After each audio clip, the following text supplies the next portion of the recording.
বাংলাদেশের জনগণ রক্ত দিয়েছে, জীবন দিয়েছে। বাংলাদেশে চাঁদাবাজি করার জন্য নয়, খুন করার জন্য নয়, দুর্নীতি করার জন্য মানুষ রক্ত দেয় নাই, জীবন দেয় নাই।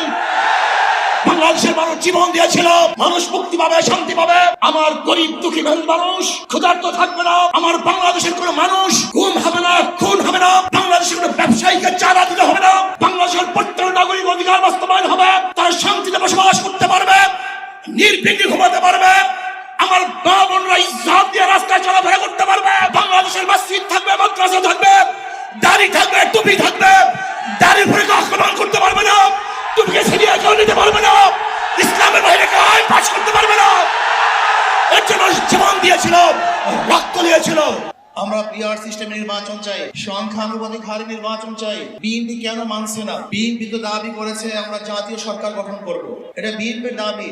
আর জাতীয় সরকার গঠন করার জন্য সবচেয়ে ভালো পদ্ধতি পিআর সিস্টেম নির্বাচন।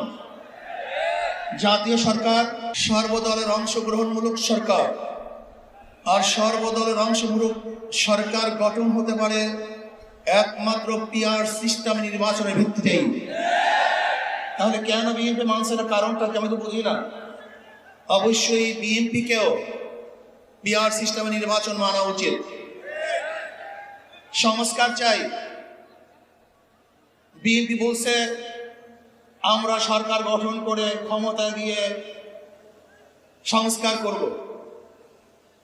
প্রথম প্রশ্ন হলো এই, আগামীতে বিএনপি ক্ষমতায় যাবেন, এই গ্যারান্টি আপনি কে দিয়েছে? আপনি কিভাবে ভেবেছেন যারা 91 থেকে 91 পর্যন্ত ফেল করার কারণে 96 ক্ষমতা আসতে পারে নাই। আবার 2001 থেকে 2005 পর্যন্ত দেশ চালাবার কারণে 2008-এও তারা ক্ষমতা আসতে পারে নাই।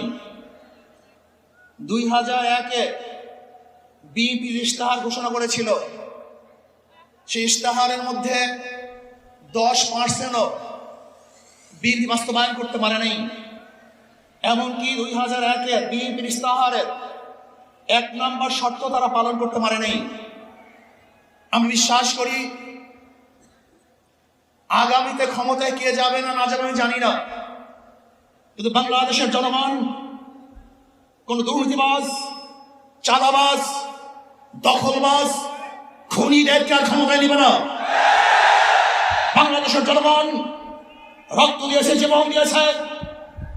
বাংলাদেশে চাঁদাবাজি করার জন্য নয়,